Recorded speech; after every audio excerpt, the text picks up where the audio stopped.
Welcome to Abhinav Bharat, నేను Rafi. Lands records ఏడీగా పనిచేస్తున్న శ్రీనివాసుల ఇంటిపైన అయితే ఏసీబీ దాడి చేయడం జరిగింది. ఏసీబీ రైడ్ చేసింది. దాంట్లో దాదాపుగా 100 కోట్ల ఆస్తులు పైన, అంటే అక్రమ ఆస్తుల కేసులు అయితే ఆయన మీద కేసు ఫైల్ చేసి 3 రాష్ట్రాలు ఏవైతే దీనికి సంబంధించిన ల్యాండ్స్ బినామీల పేరు మీద ఉన్నాయో అవన్నీ కూడా ఫైండ్ అవుట్ చేయడం జరిగింది. ఫైండ్ అవుట్ చేస్తే మొత్తానికి 100 కోట్ల పైగా అయితే ఆస్తులు అయితే తెలిసింది. అంటే ఈయన ఒక ఏడీగా పనిచేసిన, అంటే అసిస్టెంట్ డైరెక్టర్, ఏదైతే ల్యాండ్స్ సంబంధించిన రికార్డ్స్ ఉంటాయో దాని ల్యాండ్స్ రికార్డ్స్ ఏడీగా పనిచేసిన, అంటే ల్యాండ్స్ రికార్డ్స్ అసిస్టెంట్ డైరెక్టర్. ఈయన చూసుకుంటే, ఈయన పొజిషన్ చూసుకుంటే గ్రూప్ 1 ఆఫీసరు. ఈయన ఒక డిగ్రీ క్వాలిఫికేషన్తో గ్రూప్ 1 ఆఫీసర్గా పనిచేస్తుండే అక్కడ. ఈయన జీతం వచ్చేసి 2 లక్షల వరకు ఉంటుంది అన్నీ కలుపుకొని. ఇతనికి ఒక డ్రైవరు, అసిస్టెంటు, అలాగే ఒక కారు, కలెక్టర్ ఆఫీస్లో, రంగారెడ్డి కలెక్టర్ ఆఫీస్లో ఒక సపరేట్ ఆఫీస్ ఉంటుంది ఈయనకంటూ. అంటే ఈయన ఒక పెద్ద స్థాయి అధికారి. రాష్ట్రంలో పెద్ద స్థాయి అధికారి ఏదైనా ఉన్నారు అంటే వాళ్ళు గ్రూప్ 1 స్థాయి అధికారులు. అదే దేశం మొత్తంలో అయితే సివిల్ సర్వెంట్స్ అంటారు. కానీ మనకి ఇక్కడ రాష్ట్రంలో చూసుకుంటే గ్రూప్ 1 స్థాయి అధికారులు ఎవరైతే ఉంటారో వాళ్ళు రాష్ట్రంలో పెద్ద అధికారులు ఇక్కడ. అంటే రాష్ట్రం ఏదైతే ఇస్తుందో జాబ్స్, దాంట్లో పెద్ద స్థాయి జాబ్స్ అంటే గ్రూప్ 1 స్థాయి జాబ్స్.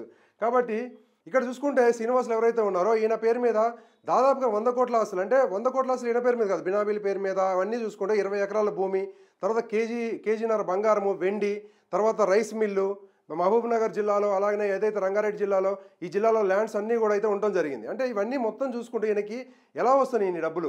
ఒక అధికారి 100 కోట్లు సంపాదించే వరకు దొరకలేదు. అంటే ఏంది వెనకాల ఉన్న బ్యాక్గ్రౌండ్ వర్క్ ఏంది? ఈయన అసలు ఏం చేసిండు? ఈయన ఎలా దొరికిండు? అసలు ఈయన పట్టియడానికి గల కారణం ఏంటి? ఇన్ని రోజులు ఎందుకు దొరకలేదు ఈయన? అసలు ఈయన దగ్గరికి ఎవరు వస్తారు? అసలు ఈయన కింద ఎవరు పని చేస్తారు? ఈయనంత స్థాయి అధికారి అంటే ఈయన గురించి ఒకసారి చెప్పే ప్రయత్నం చేస్తారు చూడండి. అంటే ఈయన గ్రూప్ 1 స్థాయి అధికారి కాబట్టి ఈయన కింద పనిచేసే వాళ్ళంతా కూడా ఏదైతే ఏసీబీ రైట్స్ ఎక్కువగా జరుగుతాయో, రెవెన్యూ డిపార్ట్మెంటు, సర్వేయరు, అంటే రెవెన్యూ డిపార్ట్మెంట్ సంబంధించిన వాళ్ళ దగ్గర అయితే ఎక్కువ ఏసీబీ రైట్స్ జరిగి ఎక్కువ అవినీతి జరిగే అవకాశం అయితే ఉంటుంది. కాబట్టి ఈయన కింద పనిచేసేది ఎవరంటే ఎంఆర్ఓలు, సర్వేయర్లు, రిజిస్టర్లు. అంటే మేజర్గా కరప్షన్ ఎక్కువగా జరుగుతుంది మన దేశంలో. అంటే మేజర్గా ఈ డిపార్ట్మెంట్స్లో, రెవెన్యూ డిపార్ట్మెంట్లో ఎంఆర్ఓ దగ్గర, సర్వేయర్ దగ్గర, రిజిస్టర్ ఆఫీస్లోనే ఎక్కువ జరుగుతుంది. అంటే ఈ రిజిస్టర్ ఆఫీసులు ఇదంతా ఎవరైతే వీళ్ళు ఉన్నారో వీళ్ళందరూ కూడా ఈయన అండర్లో పనిచేయాలి. ఈయన నియంత్రించాలి వాళ్ళని. వాళ్ళు ఏమైతే పనులు చేస్తున్నారో ఆ కరప్షన్ కూడా నియంత్రించాల్సిన అవసరం ఉంది.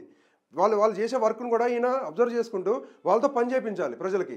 ల్యాండ్స్కి సంబంధించిన ప్రతి విషయం కూడా జిల్లా స్థాయిలో ఈయన దగ్గరికే వస్తాయి ఫైల్స్ అన్నీ. ఎంఆర్ఓలు అంటే ఎక్కువగా కరప్షన్ అయ్యే ఎంఆర్ఓ ఆఫీసులు, రిజిస్టరు అలాగే సర్వేయర్లు ఉన్నారో వాళ్ళ పైన అధికారి ఈయన. అంటే వాళ్ళే లక్షల కోట్లలో ఏసీబీ రైట్స్ దొరుకుతున్నారు. అలాంటిది ఈయన దొరికినంటే పెద్ద విషయం కాదు. అసిస్టెంట్ డైరెక్టర్గా ఈయన ఏదో ల్యాండ్స్ రికార్డ్స్ సంబంధించిన అసిస్టెంట్ డైరెక్టర్ ఉన్న ఈయన డ్యూటీస్ ఎలా ఉంటాయి అంటే ఈయన కింద పనిచేసే వాళ్ళని, అంటే ఈ రెవెన్యూ డిపార్ట్మెంట్ సంబంధించి కింద ఎవరైతే పనిచేస్తారో వాళ్ళందరినీ చూసుకుంటూ ఉండాలి. అంటే ల్యాండ్కి సంబంధించిన పరిష్కారాలు ఏవైతే ఉంటాయో అవన్నీ ఈయన చేయాలి. హద్దుల్ని కాపాడాలి. అంటే ఈయన డ్యూటీస్ ఇవన్నీ. ఈయన ఏడీగా అసిస్టెంట్ డైరెక్టర్గా ఈయన చేయాల్సిన డ్యూటీస్ ఏంటంటే రికార్డ్స్ని భద్రపరచాలి. ఏదైతే భూభారతి ఇంతకుముందు ఏదైతే మనకి గవర్నమెంట్ తీసుకొచ్చిన ఈ ల్యాండ్కి సంబంధించిన వెబ్సైట్లు ఉంటాయో వాటికి సంబంధించిన వెబ్సైట్లు ఈయన భద్రపరచడం, ప్రజల్లో అవగాహన కల్పించడం, ల్యాండ్స్కి సంబంధించిన ఏ ఇష్యూస్ ఉన్నా కానీ ఈయనే దాన్ని రెక్టిఫై చేసి అక్కడ ఉన్న హద్దులను కాపాడటం, ఎవరి సైడ్ అయితే న్యాయం ఉంటుందో ఆ న్యాయం సైడ్ ఈయన నిలబడి వాళ్ళకి భూమిని రిజిస్టర్ చేయించడం, ఇవన్నీ కూడా. అంటే మన ఒక జిల్లాకు సంబంధించిన ల్యాండ్స్కి సంబంధించిన అన్ని విషయాల్లో కూడా ఈయన దగ్గరనే ఫైల్స్ వస్తాయి. ఈయననే దాన్ని క్లియర్ చేయాల్సి ఉంటుంది. అంటే మేజర్ వర్క్ ఏముంటుందంటే భూమికి సంబంధించిన వివాదాలు పరిష్కరించాలి. ఈయన పనిచేసేది రంగారెడ్డి జిల్లా. అంటే రంగారెడ్డి జిల్లా అంటేనే ల్యాండ్స్కి సంబంధించి, రియల్ ఎస్టేట్కి సంబంధించి, భూ వివాదాలకు సంబంధించి కూడా కోట్లలో ట్రాన్సాక్షన్ జరుగుతాయి. ఒక ఎకరం భూమి ఉందంటే అక్కడ 100 కోట్ల వరకు ఉంది ఇక్కడ రంగారెడ్డి జిల్లా కొన్ని ప్రాంతాల్లో. అలాంటి భూములకు సంబంధించిన పరిష్కారాలు చేసే వ్యక్తి ఈయన.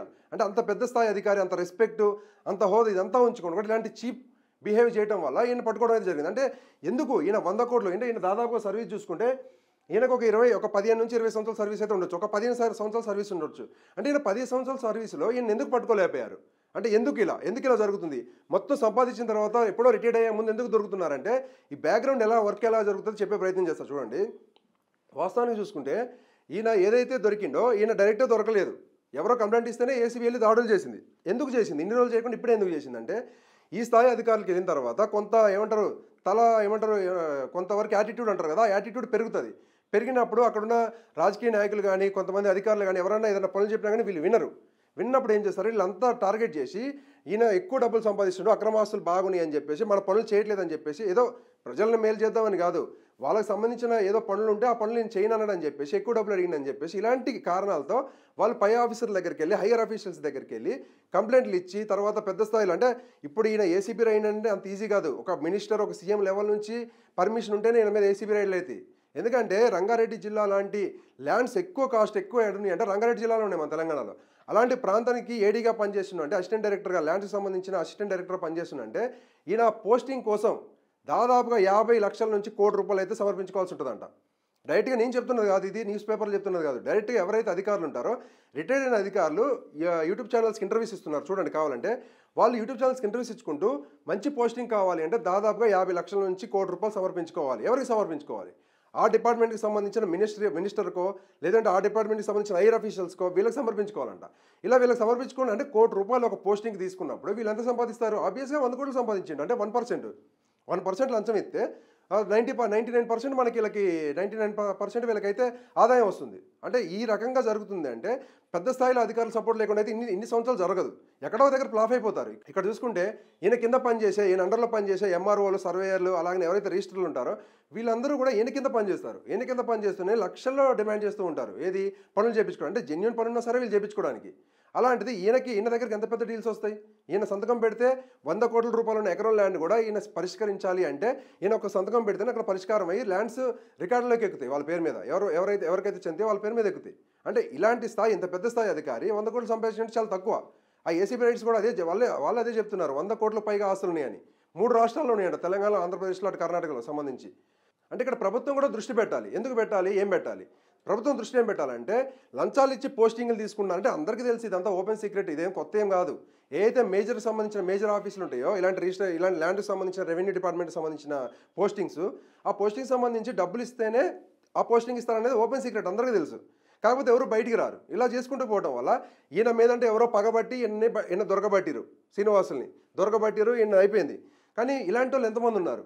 ప్రతి జిల్లాలో, ప్రతి రెవెన్యూ డిపార్ట్మెంట్లో ఇలాంటి వాళ్ళు ఉన్నారు. ఏడీలు, అసిస్టెంట్ డైరెక్టర్లు, ఎంఆర్ఓలు, ఏమంటారు వీళ్ళు, సబ్ రిజిస్టర్లు, తహసీల్దార్లు, వీళ్ళందరూ ఉన్నారు. వీళ్ళందరిని ఎవరు చూడాలి? ఇప్పుడు ఎవరైనా కంప్లైంట్ ఇవ్వాలన్నా కూడా ఇలాంటి వాళ్ళ మీద ఇవ్వలేరు. ఎందుకంటే వీళ్ళ దాకా రాదు. ఇదంతా ఎంఆర్ఓ దగ్గర నుంచి ఫైల్స్ వెళ్తాయి పైకి. ఏదైతే కింద స్థాయిలో అధికారులు ఉన్నారో వీళ్ళ దగ్గర నుంచి ఫైల్స్ వెళ్తాయి. ఫైల్స్ వెళ్ళినట్టు ఆబ్వియస్గా ఎవరైతే బాధితుడు ఉన్నాడో ఈ బాధితుడు అక్కడికి వెళ్ళడు. ఈ ఎంఆర్ఓలు, వీళ్ళకి సంబంధించిన కింద ఎవరైతే సర్వేయర్లు, రిజిస్టర్లు ఉంటారో వీళ్ళ దగ్గరికి ఆ ఫైల్స్ వచ్చినప్పుడు ఈ ఫైల్స్ అన్ని కూడా వాళ్ళు ఆయన దగ్గర తీసుకెళ్తారు. వాళ్ళు సగం తీసుకొని ఈయన సగం అప్పచెప్తూ ఉంటారు. ఈ విధంగా ప్రాసెస్ నడుస్తూ ఉంటుంది. మొత్తానికి ఆదాయకి మించిన ఆస్తుల కేసులు అయితే ఈయనని అరెస్ట్ చేయడం జరిగింది. అరెస్ట్ చేశారు. నెక్స్ట్ ఏం జరుగుతుంది అంటే ఏం లేదు, సింపుల్గా వాళ్ళకి ట్రయల్కి పంపిస్తారు. ఏదైతే సాక్ష్యాధారాలు ఉంటాయో అవన్నీ తీసుకుని ట్రయల్ చేస్తారు. అంటే విచారణకు పంపిస్తారు కోర్టుకి పంపించినప్పుడు ఆబ్వియస్గా అక్కడ ట్రయల్ నడుస్తూ ఉంటుంది. ట్రయల్ నడుస్తున్న టైంలో ఫ్లాప్ అయిపోతుంది. చాలా కేసెస్ మేజర్గా ఏసీబీ ట్రాప్ చేసిన చాలా కేసెస్ ఫ్లాప్ అవడానికి కారణం ఏంటంటే ట్రయల్లో ఫ్లాప్ అయిపోతుంది. దానికి గల కారణాలు ఏంటంటే సరైన ఎవిడెన్స్ లేక అక్కడ ఫ్లాప్ అయిపోతున్నాయి. అట్లా ఫ్లాప్ అవడం వల్ల చాలామంది అధికారులు మళ్ళీ రీజాయిన్ అయిపోయి వాళ్ళకి రావాల్సిన శాలరీ తీసుకొని ఏవైతే వీళ్ళు సీజ్ చేస్తారో ఏసీబీ అధికారులు ఆ ఆస్తులు మొత్తం కూడా మళ్ళీ రికవర్ చేసుకొని వాళ్ళు మళ్ళీ యథావిధిగా పోస్టింగ్లోకి వస్తున్నారు. ప్రజలు కూడా అక్కడనే నమ్మకం కోల్పోతున్నారు. వీళ్ళని ట్రాప్ చేయించినా సరే మళ్ళీ 6 నెలల తర్వాత వీళ్ళు వస్తున్నారు. వీళ్ళు యథావిధిగా మళ్ళీ జాబ్ జాయిన్ అవుతున్నారు. వీళ్ళకి శాలరీలు వస్తున్నాయి. వీళ్ళకి సంబంధించిన ఏదైతే ఆస్తులు ఉంటాయో వాటిని సీజ్ చేసినా సరే మళ్ళీ అవి రిలీజ్ చేస్తున్నారు, మళ్ళీ బయటకు వస్తున్నారు అని చెప్తున్నారు. అంటే వాళ్ళ ప్రజల్లో ఒక నమ్మకం పోతుంది. ఏసీబీ అధికారులు పట్టుకున్నా సరే మళ్ళీ గవర్నమెంట్ అధికారులు 6 నెలల్లో రీజాయిన్ అవుతారని. ఇది పక్కాగా ఉంది. ఓపెన్గా ప్రజల్లో చెప్పే మాట ఇదే. డైరెక్ట్గా నేను గ్రౌండ్లోకి వెళ్ళినప్పుడు కూడా ఇదే ఆన్సర్ ఇచ్చారు ప్రజలు. ఏ విధంగా ఇచ్చారంటే ఇక్కడ అధికారి దొరికింది కదా, ఏసీబీకి పట్టించారు కదా, మీరు ఏమనుకుంటున్నారు ఈ అధికారి గురించి అంటే ఏముంటుంది సార్, ఏముండదు, సింపుల్.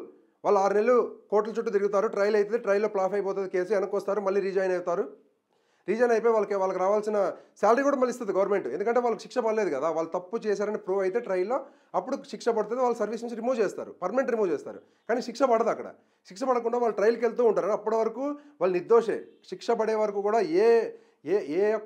ఎవరైనా సరే అరెస్ట్ అయిన వ్యక్తి వాళ్ళు దోషిగా రారు, వాళ్ళు నిర్దోషే. శిక్ష పడ్డ తర్వాత మాత్రం వాళ్ళు దోషిగా పరిగణించాలి.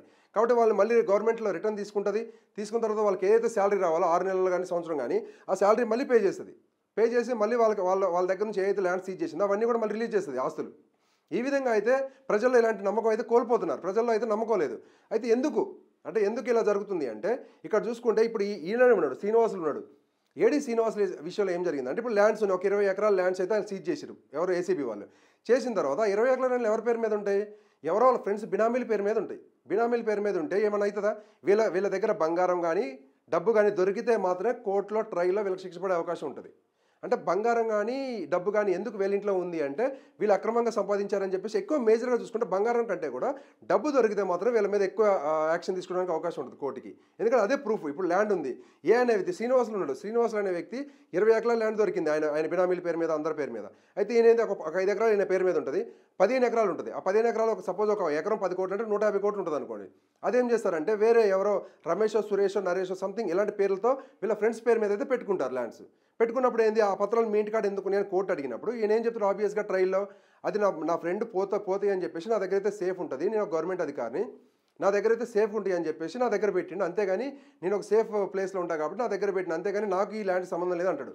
తర్వాత ఏమైంది ఆ సంథింగ్ ఎవరైతే ఈయన ల్యాండ్ పెడతాడో ఈయన ఎవరి పేరు మీద రిజిస్ట్రేషన్ చెప్తాడో ఈయన ఫ్రెండ్ మీద, ఆ ఫ్రెండ్ని పిలిపిస్తుంది కోర్టు. పిలిపించినప్పుడు ఏం జరుగుతుంది, ఈ ల్యాండ్ నీదా లేదంటే శ్రీనివాసులదా అని అడిగినప్పుడు ఏం చెప్తారు, ఆబ్వియస్గా నాదే అంటాడు. నువ్వు ఎక్కడి నుంచి కొన్నావు అంటే నేను బిజినెస్ చేసుకొని కొనుక్కున్నా. అప్పుడు ఏంది నార్మల్గా ఇప్పుడు 10 కోట్ల ల్యాండ్ ఒక ఎకరం ఉందంటే గవర్నమెంట్ వాల్యూ వచ్చేసి ఆ 10 లక్షలు 15 లక్షలు ఉంటుంది, అంతకు మించి ఉండదు. అంటే 10 లక్షలు 15 లక్షలు అప్పు తెచ్చి నేను కొన్నా, లేదు అంటే వీళ్ళు ఇంకా తెలివి ఏం చేస్తారంటే ముందే నోట్ రాసుకుంటారు, ప్రామిసరీ నోట్ రాసుకుంటారు. ప్రామిసరీ నోట్ రాసుకొని ఒక 10 లక్షలు అప్పు తెచ్చినట్టు కూడా క్రియేట్ చేస్తారు వీళ్ళు.